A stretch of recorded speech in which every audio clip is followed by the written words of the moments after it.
Como siempre tenemos que considerar algunos aspectos o conceptos generales de lo que se consideran estos tejidos y su respectiva funcionalidad. Tenemos primero como concepto general de la sangre, que es un fluido especializado del organismo con capacidad de transporte de diferentes nutrientes hacia el resto de los tejidos. No recuerdo si ya lo dije con ustedes, pero lo menciono de todas maneras. De hecho, creo que sí les dije, ¿no? Solamente hay 4 tejidos básicos en el organismo: tejido muscular, tejido nervioso, tejido conectivo y el tejido epitelial. Entonces, ¿dónde quedan el resto de los tejidos? Por ejemplo, la sangre y el hueso, porque lo he mencionado que yo recuerde en ese capítulo.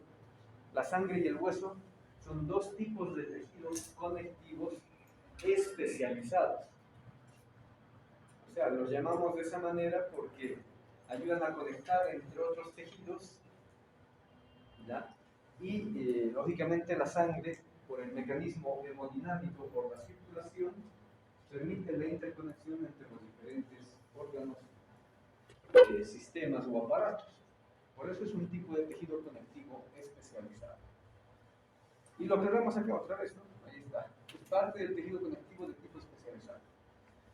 Los vasos sanguíneos, porque vamos a hablar lógicamente también de la circulación como parte del aparato cardiocirculatorio, son un conjunto de estructuras tubulares que separan el plasma, en este caso, no solamente el plasma, sino la sangre en general, del intersticio, y permiten el paso de la sangre, que incluye, ya hemos hablado de esto en otro momento, la sangre incluye plasma, incluye elementos formes. Entre los elementos formes están justamente glóbulos rojos, glóbulos blancos, plaquetas.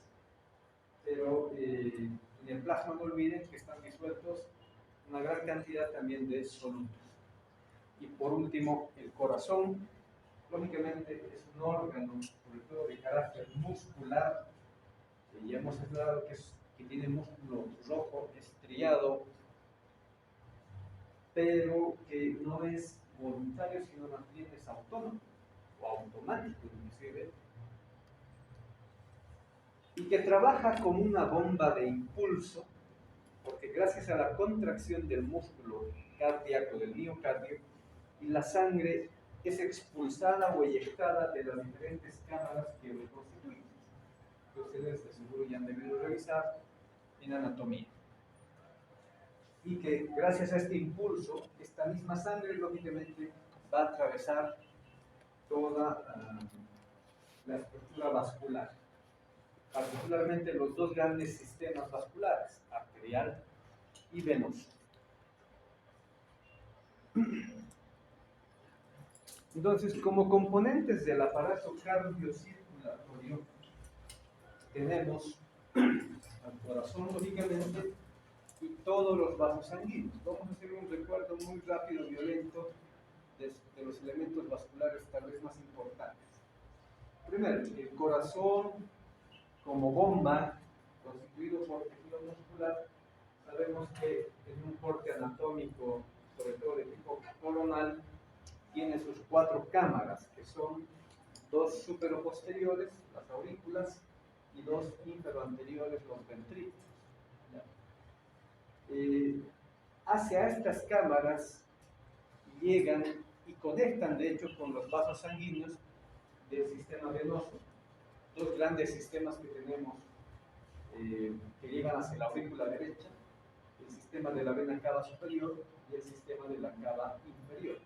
Pero hacia la aurícula izquierda también tenemos otro sistema venoso que viene desde los pulmones, son las venas pulmonares izquierdas y derechas respectivamente. Del mismo corazón, de las otras cámaras inferoanteriores, los ventrículos, parten y continúa el flujo de sangre a través del sistema arterial. Del ventrículo derecho continúa con la arteria pulmonar y del ventrículo izquierdo continúa con la aorta. Entonces, Bajo este recordatorio, bastante simple o sencillo, de la estructura del corazón, la estructura interna, sabemos y recordamos que hay dos tipos de sistemas circulatorios, uno grande y otro pequeño.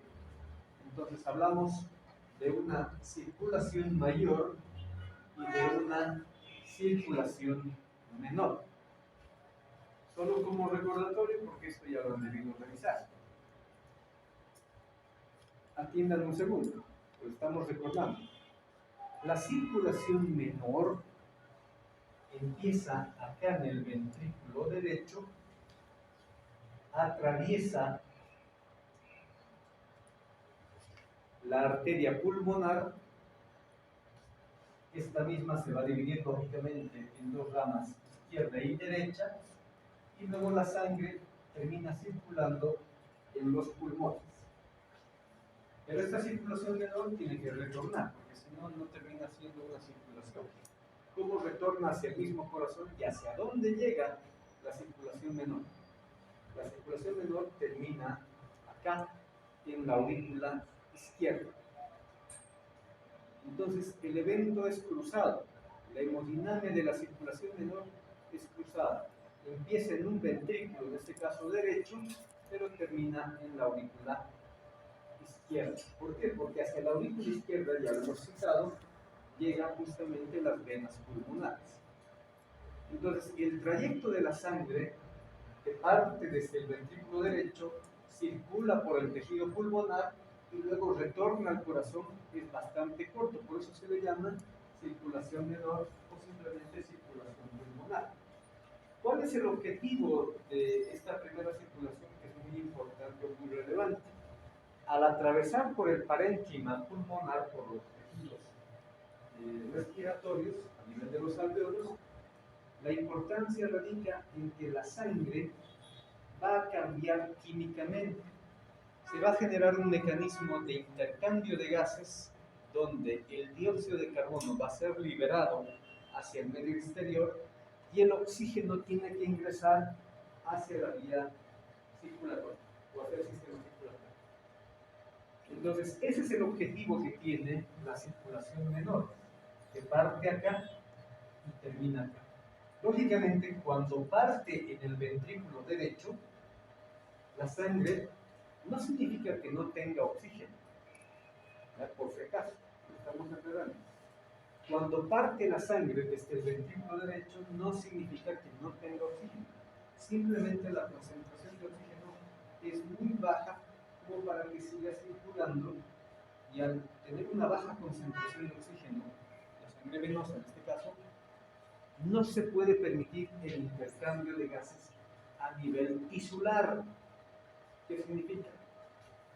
Luego vamos a aclarar cómo ocurre el evento de intercambio de nutrientes por parte de los tejidos.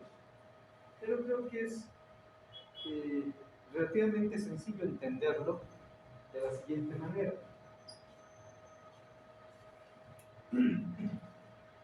Para eso solamente tenemos que entender parte de la hemodinamia y algunos aspectos que hemos ido considerando en los anteriores capítulos. Si yo tengo aquí un vaso sanguíneo, una arteria, que después continuará con una vena, en este caso son capilares, y acá tengo células, cualquiera que sean ellas, tengo un tejido. ¿Cómo yo puedo hacer para que los nutrientes pasen desde la sangre hacia los tejidos? ¿Cómo creen que va a ocurrir? Existen en los capilares pequeños poros,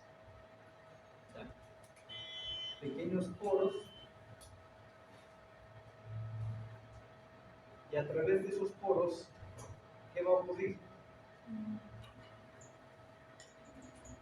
Algo similar que ocurre en los riñones, pero en los riñones es especializado. Se genera un mecanismo de filtración. Se filtra el plasma y el plasma sale hacia el intersticio, hacia este espacio. Pero el plasma no sale solo, o sea, el agua no sale solo. ¿Con qué va a salir?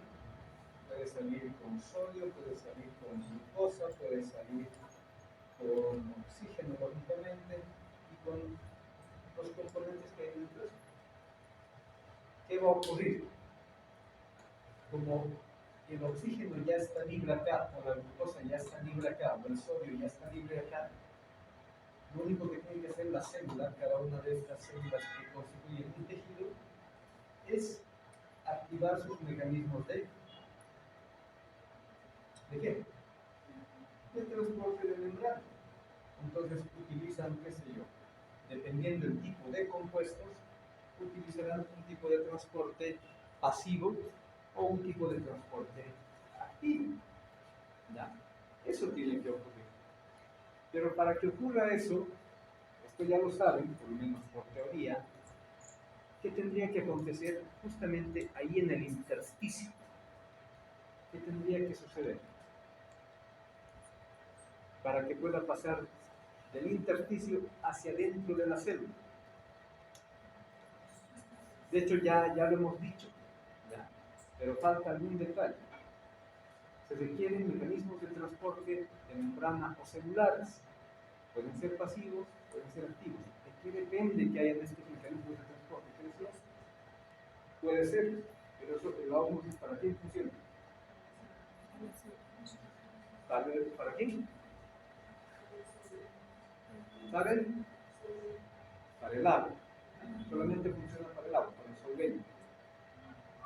Entonces, para los otros componentes, para los otros nutrientes, oxígeno, para el sodio, para la glucosa, para otros, hay entonces mecanismos específicos para cada uno. ¿Ya? Por ejemplo, el oxígeno puede atravesar sin ningún problema la membrana celular, porque es un compuesto, además que es gaseoso, es un compuesto apolar, es decir, no tiene una carga específica, por lo tanto puede transitar de un medio a otro medio. O sea, hay una difusión simple que genera el oxígeno, y lo mismo ocurre con el dióxido de carbono, por ejemplo. Pero para que vayan de un sitio al otro, ¿qué también tiene que acontecer? Esto ya lo hemos hablado porque era parte de nuestros conceptos teóricos en los anteriores capítulos. ¿Qué tiene que haber? Un gradiente de concentración. ¿Qué significa que haya un gradiente de concentración? Que en este sitio, en el intersticio, cualquiera de los componentes, sobre todo el oxígeno, aumente su concentración en el intersticio. Y si aumenta su concentración en el intersticio, ¿qué va a suceder? Como compuestos químicos, ¿qué es lo que genera este compuesto, en este caso el oxígeno, en este pequeño espacio? Porque sabemos que es un espacio bastante reducido, el intersticio. En algunos casos es un espacio de tipo nanométrico, o sea, es muy diminuto. ¿Qué va a ocurrir?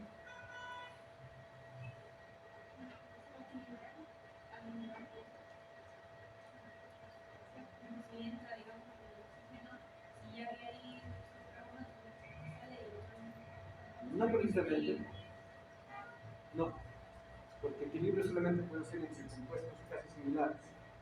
Si estuviéramos hablando de cargas, pues estaríamos hablando del mismo compuesto o de la misma fuerza osmótica, es diferente. Pero no puede equilibrar un compuesto con el otro.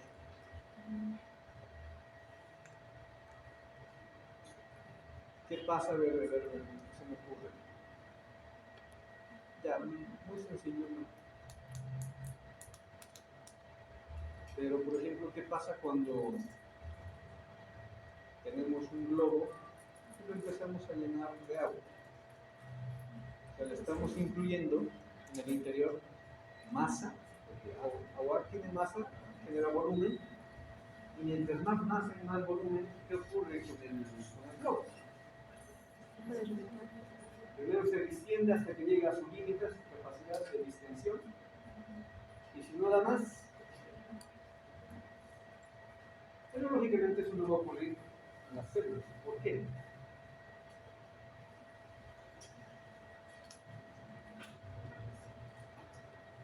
Mucho va a depender del tipo de compuesto, mucho va a depender de la cantidad de moléculas que se vayan acumulando.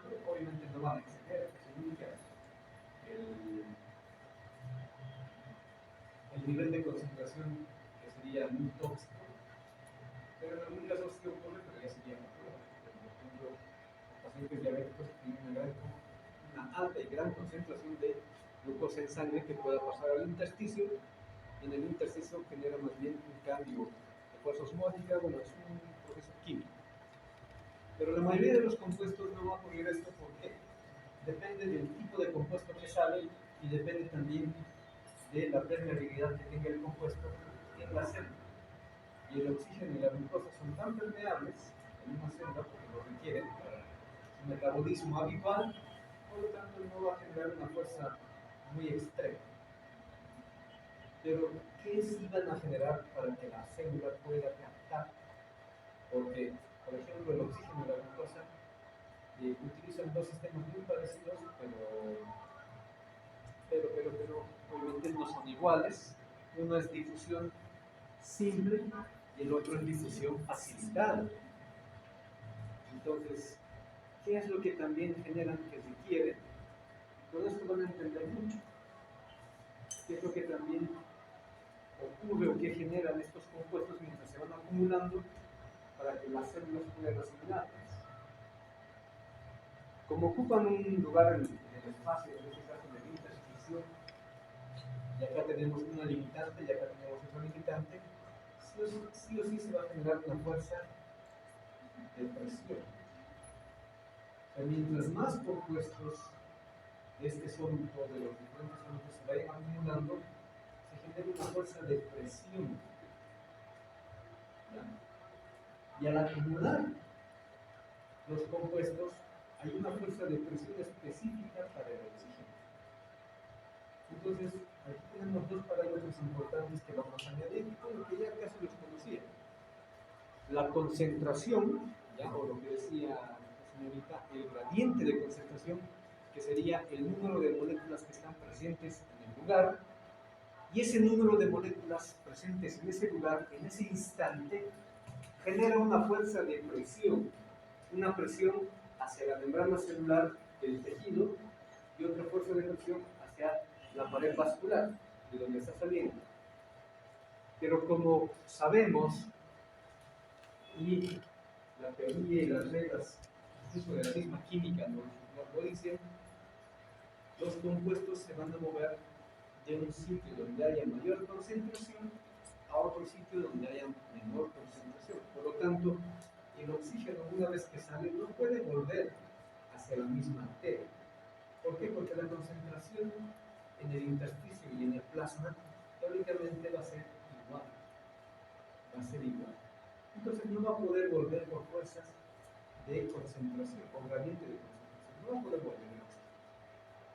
¿Y dónde sí puede ir? Donde realmente la concentración está muy baja, dentro de las células.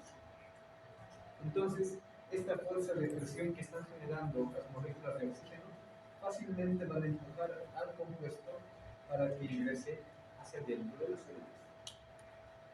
Entonces, sí es importante tener ese pequeño conocimiento químico, que es el gradiente de concentración y la fuerza de presión del compuesto químico que genera en ese espacio, en este caso en el intersticio perivascular.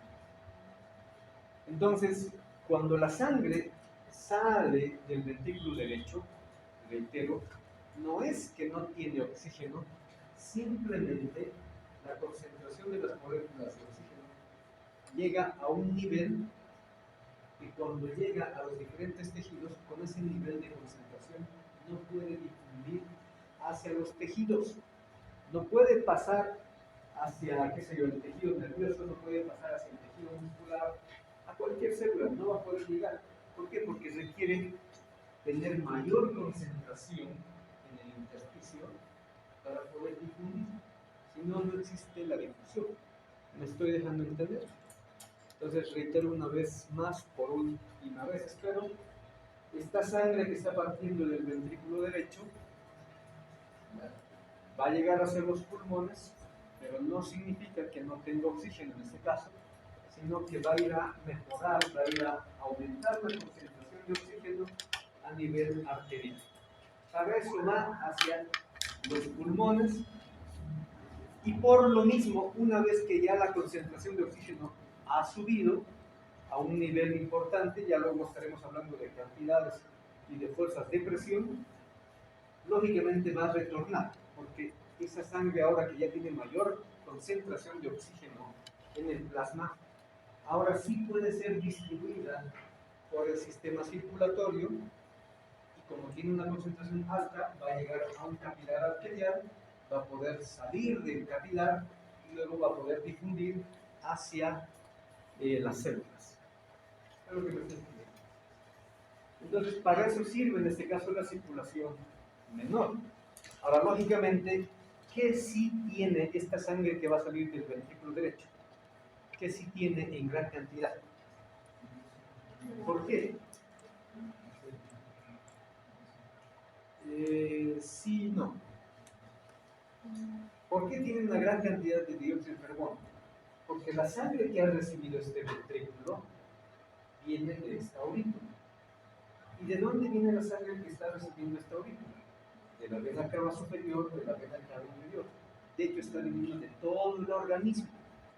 Entonces, todas las células, todos los tejidos del cuerpo han liberado su dióxido de carbono. Entonces, ese dióxido de carbono no es favorable para el organismo. Lo bueno es que es un compuesto también gaseoso, igual que el oxígeno. Por lo tanto, una vez que está en sangre, tiene que seguir una vía, una ruta, hasta llegar al sistema, en este caso de la circulación menor, y llegar al parénquima pulmonar. ¿Para qué? Para ser liberado. Porque el dióxido de carbono representa para nuestro organismo un desecho metabólico, no es un compuesto útil. No es un compuesto útil, es un desecho metabólico. Entonces, como desecho, por alguna vía de excreción, tiene que ser eliminado. Y como es un gas, entonces la vía más adecuada es la vía aérea o vía respiratoria. Entonces, esta sangre que está partiendo del ventrículo derecho tiene más bien una alta concentración de dióxido de carbono y para eso llega y tiene que ir hacia el parénquima y tejido pulmonar para que el mismo mecanismo que acabo de explicar en ese esquema va a ocurrir a nivel del pulmón, pero en sentido inverso. En sentido inverso. ¿Por qué? Porque ya no vamos a hablar de oxígeno, sino estaríamos hablando del dióxido de carbono, y el dióxido de carbono tiene que pasar hacia un intersticio perivascular alrededor de los alveolos, y este dióxido de carbono ya no tiene que entrar a las células, ya no necesita entrar a las células, porque hay células a nivel del alveolo, pero esas células a nivel alveolares justamente están delimitando un espacio, una pequeña cavidad que es de hecho el alveolo. Entonces el dióxido de carbono tiene que difundir a ese pequeño espacio alveolar. Y una vez que está en el espacio alveolar, después será dirigido hacia la vía respiratoria superior y eliminado por vía de la perspiración. Entonces ese es el camino que tiene que seguir el dióxido de carbono. Para eso justamente esta sangre que ha partido del ventrículo derecho con su alta concentración de dióxido de carbono llega al tejido pulmonar. Ahora, no sé si yo les estoy entendiendo mal, espero que sí, pero el intercambio gaseoso no es, por si acaso, un equilibrio del oxígeno contra el dióxido de carbono. No es un equilibrio. Son dos gases, son dos compuestos muy diferentes. Lo que sí tienen que tener en claro es que existe esta difusión, ¿ya?, en sentido opuesto. Simplemente es el oxígeno entra hacia el torrente sanguíneo por difusión simple, pero esto es debido o derivado de su gradiente de concentración. Porque si vuelvo rápidamente a aclarar esto, ¿dónde hay mayor concentración de oxígeno en este pequeño esquema? Aquí hay mayor concentración de oxígeno. en el alveolo. Toda la vía respiratoria tiene una alta concentración de oxígeno, pero toda la vía respiratoria, por el contrario, tiene una baja concentración de dióxido de carbono. ¿Me dejo entender? Esto lo vamos a hablar mejor cuando estemos en fisiología respiratoria, pero de una vez nos adelantamos un poco. Entonces, el oxígeno está más concentrado en el alveolo, por lo tanto, esta sangre que ha partido del ventrículo derecho, que tiene baja concentración de oxígeno, cuando llegue al parénquima pulmonar, cuando se encuentre con un alveolo, simplemente el oxígeno va a difundir por gradiente de concentración del alveolo al intersticio, del intersticio hacia la circulación. Y lo contrario, lo que ya hemos explicado, el dióxido de carbono que sí está concentrado en esta sangre que ha partido del ventrículo derecho, cuando pasa por el parénquima pulmonar, aquí hay mucha concentración de dióxido de carbono en la sangre venosa. Entonces, desde la sangre venosa va a pasar al intersticio y del intersticio finalmente va a pasar hacia el alveolo y del alveolo se va a eliminar, porque allí está la fuerza de concentración.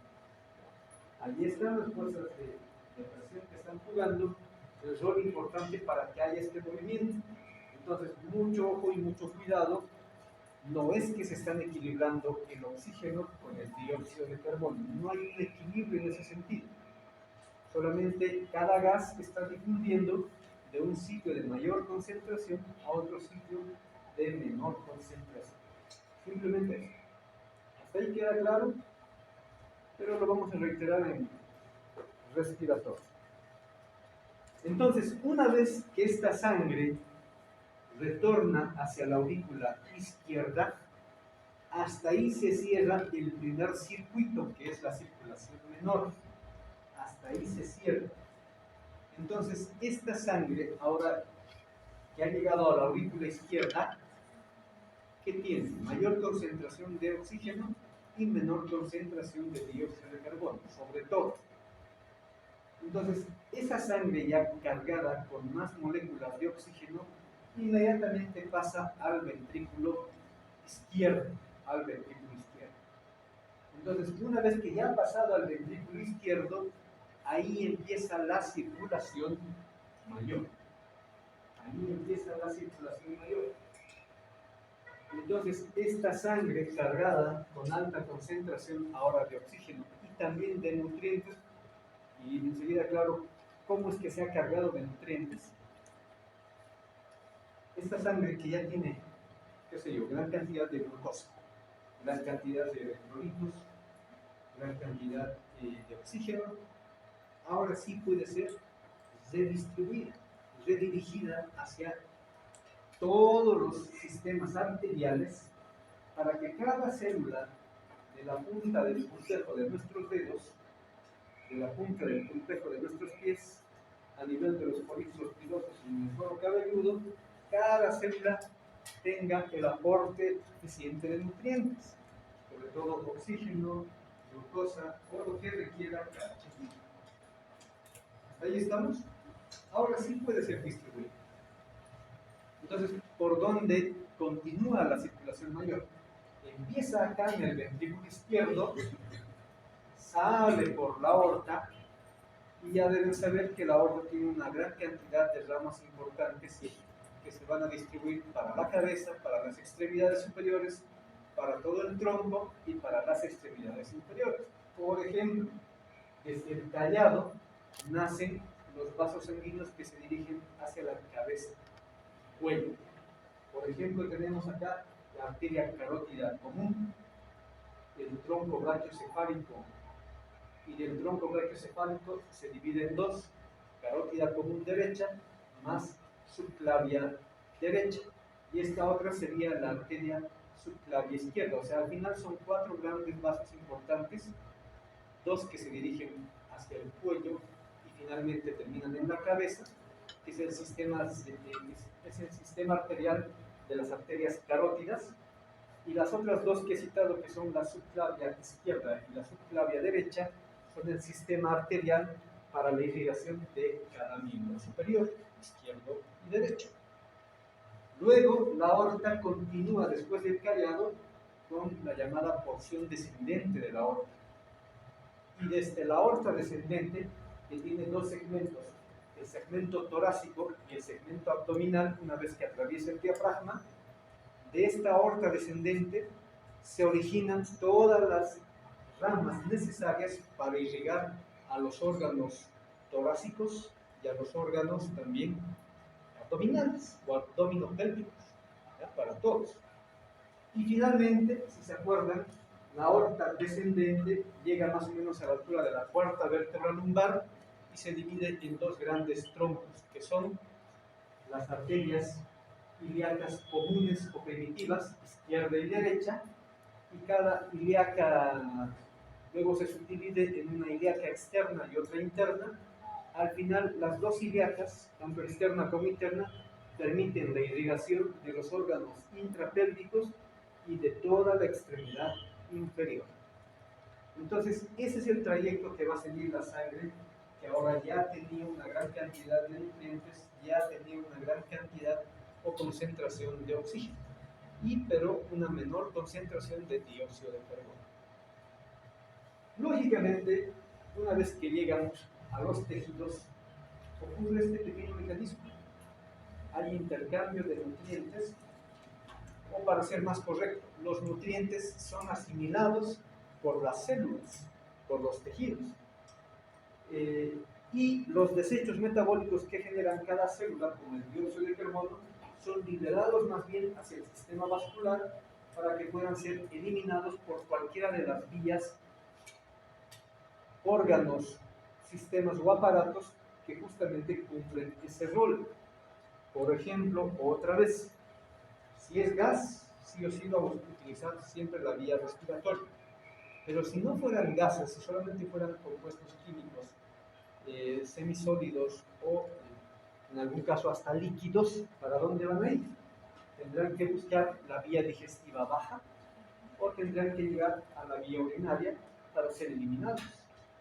¿Ya? Entonces, son los diferentes órganos, sistemas o aparatos que coadyuvan a regular las concentraciones de los compuestos metabólicos de desecho.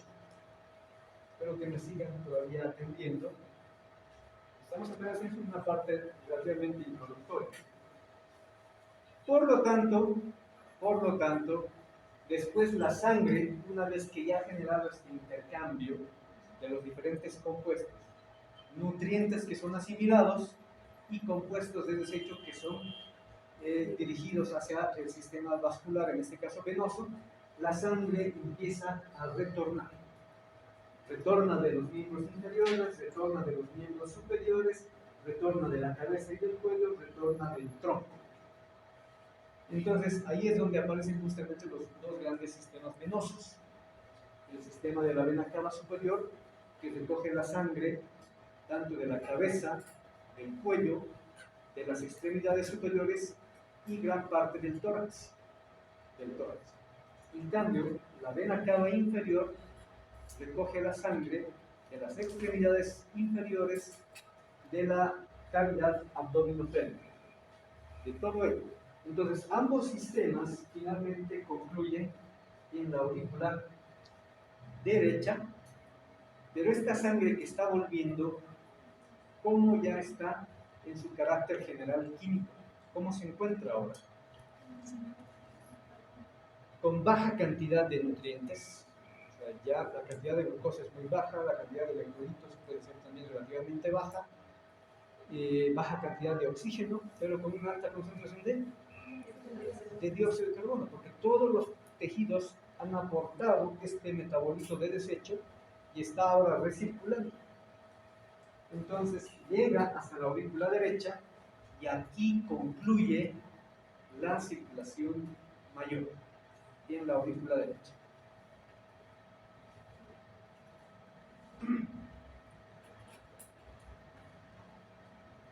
El único detalle que voy a aclarar y añadir es el siguiente. Bueno, no se nota en este esquema porque también lo vamos a hablar cuando estemos en fisiología digestiva, o sea que me adelanto un poco.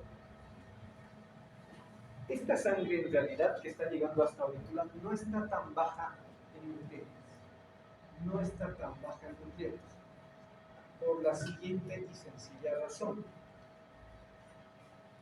Hacia el sistema de la cara inferior, no se nota en este esquema, pero desde el abdomen, aquí en el abdomen sabemos que hay muchos órganos que pertenecen al aparato digestivo. ¿Y el aparato digestivo qué rol cumple? Además de generar digestión, ¿qué otro rol cumple? Fuerte. Permite la asimilación o la absorción de dichos nutrientes una vez que están digeridos. Entonces, esos nutrientes que estamos digiriendo una vez que los hemos ingerido, lógicamente, son redirigidos por la sangre venosa, en este caso el sistema porta, si se acuerdan, de anatomía un poco. El sistema porta, luego entran en el hígado se procesan estos nutrientes, o sea, se los puede convertir en otros compuestos que sí sean útiles para los tejidos, y después son devueltos a la circulación. O sea, del sistema porta, del sistema de la vena porta, luego pasan directamente hacia el sistema de la vena cava inferior. Entonces, esta sangre, cuando llega hacia la aurícula derecha, tiene ya nutrientes que el propio aparato digestivo ha logrado procesar, ¿ya? Y ha logrado, lógicamente, asimilar. Entonces, no precisamente tiene una baja carga de nutrientes, sino más bien puede tener una alta carga de nutrientes dependiendo la hora o el momento en el que nos encontramos. Si es muy temprano y no hemos desayunado nada, todavía no tiene una carga específica de nutrientes. Pero si ya hemos desayunado o ya hemos llegado al mediodía y ya hemos almorzado, lógicamente, ahí la carga de nutrientes es mucho más alta. Por lo tanto, esta sangre que llega acá tiene un carácter cíclico de las concentraciones de los diferentes nutrientes. Mucho depende en el momento u horario que nos encontramos. ¿Se entiende? Pero lo que sí no tiene es una buena concentración de oxígeno. No puede tener una buena concentración de oxígeno porque eso sí, ya todos los tejidos han asimilado lo que deberían asimilar cuando la sangre ha atravesado el tejido correspondiente. Entonces, aquí termina la circulación mayor y esta sangre, obviamente, como ya no tiene la cantidad de oxígeno suficiente, pasa nuevamente al ventrículo derecho y empieza otra vez un nuevo ciclo, una nueva circulación mayor. Hasta ahí se entiende. Solo un detalle, no sé si lo he aclarado con ustedes en otros capítulos, creo que sí. Cuando ocurre este mecanismo de salida de plasma y nutrientes para las células, para el tejido, nunca vuelve todo. De hecho, lo que me falta mencionar y aclarar, que creo que lo he mencionado en otro momento, redundando, es que si bien salen los nutrientes, esto ocurre en el sistema arterial, pero cuando pasamos al sistema venoso, va a ocurre lo contrario. Los nutrientes, sobre todo los aceites metabólicos, van a pasar hacia la circulación otra vez. Tienen que volver. Obviamente no van a volver en la misma cantidad y no van a volver por todas las moléculas o los productos que hayan salido. Lo que sí va a volver en gran cantidad es el mismo líquido que ha salido, es el plasma que se ha filtrado, va a volver. Algunos productos que no se hayan asimilado por los tejidos van a volver hacia la vasculatura del sistema venoso. Pero nunca vuelve todo. Nunca vuelve todo. Siempre queda un remanente en el intersticio, sobre todo de plasma, y algunos productos como grasas, ácidos grasos. ¿En cuánto? Por lo menos en un porcentaje del 1%. ¿Ya lo he aclarado esto en algún momento? Siempre queda este remanente, un 1% por lo menos queda ahí fuera. Pero jóvenes, si fuéramos reales, vamos a exagerar un poco, esto que de hecho lo voy a reiterar cuando estemos hablando en el mecanismo de intercambio de nutrientes y demás. Si fuéramos reales, vamos a exagerar, si 100 mililitros de plasma consolidoso, pero solamente retornan 99 mililitros, significa que 1 mililitro quedaría teóricamente como remanente, como sobrante en el intestino. Eso es posible que ocurra, estamos exagerando por si acaso. ¿Es posible que ocurra en un tejido? ¿Creen que es razonable, natural o normal que pueda ocurrir esto? O sea, siempre va a quedar ese remanente. ¿Qué dicen?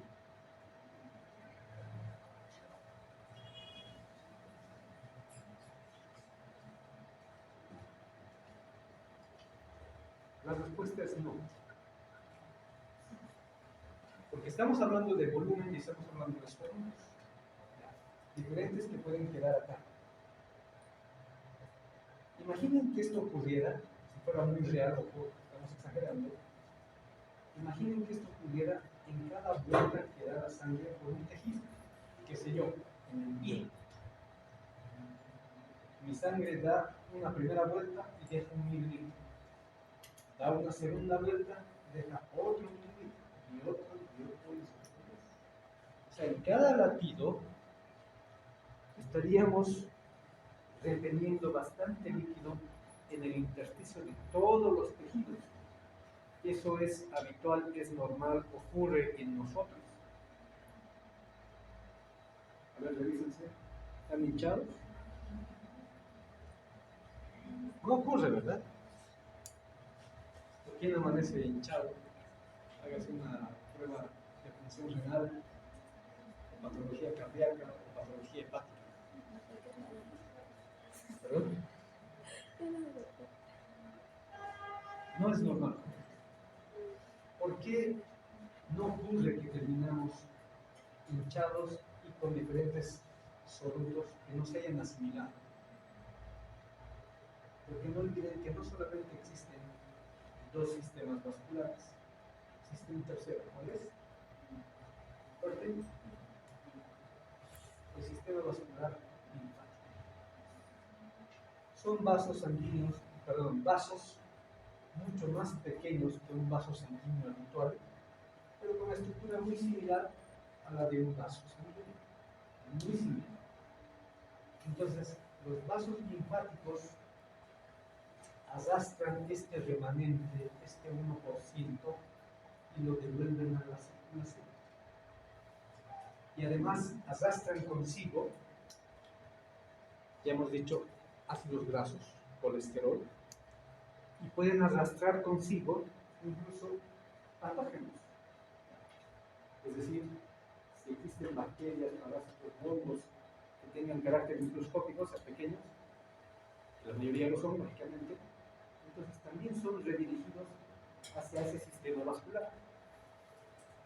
¿Por qué? Porque no olviden que el sistema linfático no solamente son vasos linfáticos como tal, en parte del trayecto tienen pequeñas masas donde esa sangre que ya no es sangre, ese filtrado que ha quedado de remanente, que ahora le vamos a llamar linfa, por eso se llaman también vasos linfáticos, ¿ya? Esa linfa se va a volver a filtrar. Todo lo que sea tóxico o dañino para el organismo va a ser eliminado. ¿Por qué? Porque en las masas que quedan escalonadas cada cierta distancia de los vasos linfáticos, ¿qué tenemos? Células inmunes, linfocitos T, tenemos macrófagos y otras variantes de células blancas que cuando la linfa está pasando por ahí, todo lo que es dañino tóxico lo agarran y lo eliminan. Lo agarran y lo eliminan, y después todo es redirigido otra vez, repito, hacia la circulación nuevamente. Porque ¿hacia dónde va a ir toda la linfa?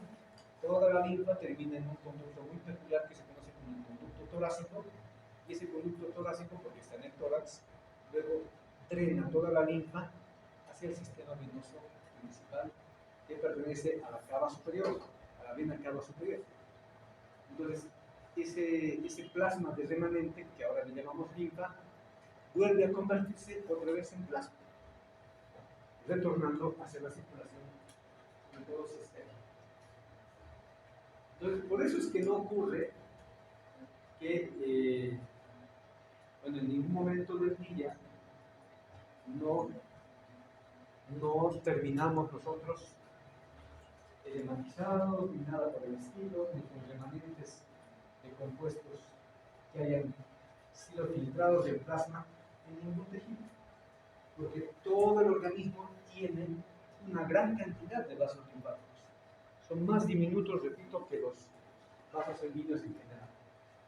Entonces, esa es la circulación en general que tiene que seguir la sangre, y estos son los sistemas que vamos a analizar entre sus características.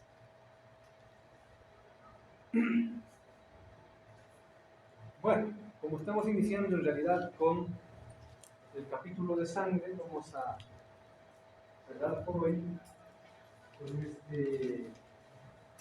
esta diapositiva que indica lo siguiente. ¿Cuáles son los componentes de la sangre?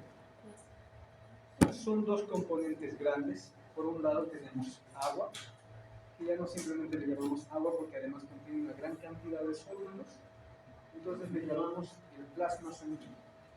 Y no olviden que este componente plasmático pertenece al líquido extracelular.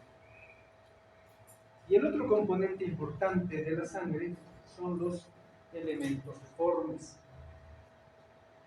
Ya hemos mencionado hace un momento, son 3 elementos formes. No les podemos llamar solamente glóbulos en general, porque el tercer componente no precisamente es un glóbulo, por eso solamente les llamamos elementos formes. Estamos hablando de los glóbulos rojos, glóbulos blancos y las plaquetas. Entonces las plaquetas, al no ser células globulares, no pueden ser nominadas de esa manera, y por eso para abarcar a los 3 les llamamos elementos formes. Entonces, ¿podemos nosotros de alguna manera separar el plasma de los elementos formes? Sí, podemos agarrar un tubo de ensayo, podemos agarrar un tubo de hematocrito, se toma una muestra de sangre, se la anticoagula primero, y esa sangre, sea en tubo de ensayo o sea en tubo de hematocrito, se la lleva a centrifugación. Con la centrifugación, lógicamente, a una alta cantidad de revoluciones por minuto, todo lo que es más denso, todo lo que es más pesado, sedimenta o se va hacia el fondo. Entonces los glóbulos, las células que son más pesadas, tienden a quedar en el fondo del tubo, y de esa manera el plasma queda suspendido por encima de las células. A este pequeño procedimiento, que de hecho ustedes lo van a realizar en una de las prácticas, se le conoce como el hematocrito en general. El hematocrito, que no es otra cosa que determinar cuál es el porcentaje de plasma y cuál es el porcentaje de elementos formes. Eso es el hematocrito.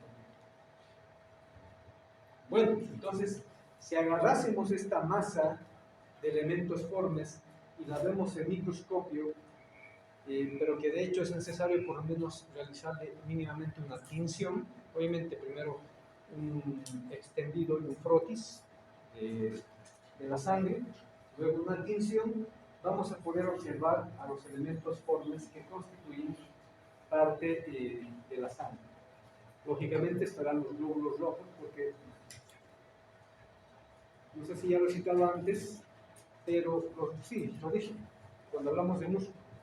¿Por qué los glóbulos rojos y por qué el músculo tienen ese color característico o peculiar que es rojizo? En este caso, los glóbulos rojos se deben a una proteína, que es la hemoglobina. La hemoglobina le da ese color característico rojizo a las células, porque dentro de cada glóbulo rojo hay una gran cantidad de hemoglobina. Lo mismo que para el músculo, pero en el caso del músculo es la miocina la que le da esa estructura, o mejor dicho, esa apariencia o color rojizo a las células o fibras musculares. Y obviamente, como las otras células tienen hemoglobina, se ven de un color blanquecino o de hecho se pueden ver translúcidas. Entonces, por eso, para las otras células, que son los glóbulos blancos y las plaquetas, se usa otro tipo de tinciones que tal vez ya lo conocen, no estoy seguro. Hay una tinción que se denomina como la tinción Giemsa, pero también está la tinción universal. Y esto nos va a servir para lo que vamos a hablar luego mañana. La tinción universal tiene dos compuestos importantes. Tiene un ácido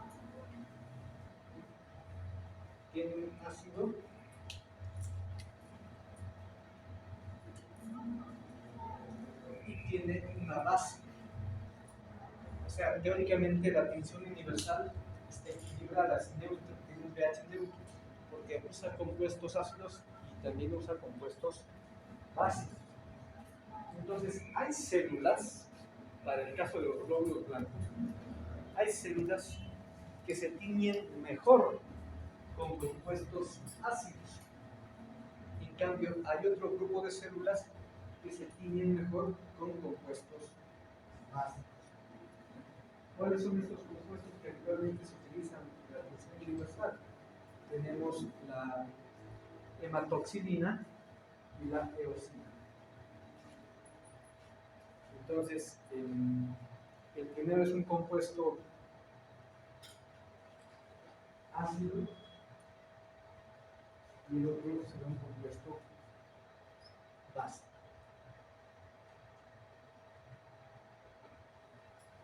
Bueno, ya estaremos hablando de esto, cómo funciona, para diferenciar a los glóbulos blancos. A los glóbulos blancos. Entonces, ya mañana estaremos detallando las características de todos esos componentes de la sangre. De plasma no vamos a hablar mucho, porque de hecho hemos hablado bastante de plasma al hablar de agua, como parte del compartimiento del leche, en este caso intravascular, y también al hablar de los diferentes solutos que pueden estar disueltos en plasma: sodio, potasio, calcio, magnesio, cloro, bicarbonato. Entonces, más nos vamos a enfocar a partir de mañana a hablar de las características de estas variantes celulares: glóbulos blancos, glóbulos rojos y las plaquetas. Para cerrar, los glóbulos blancos tienen más variedad que obviamente que los propios glóbulos rojos. ¿Ya? Por ejemplo, tenemos el grupo de los granulocitos, porque si se dan cuenta, aquí hay muchos gránulos que tienen en su citoplasma. Lo mismo acá, solo que ya no se nota. Y están los agranulocitos, estos que no tienen gránulos en su citoplasma. Pero estos además tienen sus núcleos muy peculiares, son polinucleares. En cambio, estos generalmente tienen un solo núcleo. Bueno, y las plaquetas, para cerrar por hoy, de hecho no son células. No son células, solamente son fragmentos de células. Fragmentos de células. Bueno, y con eso concluimos.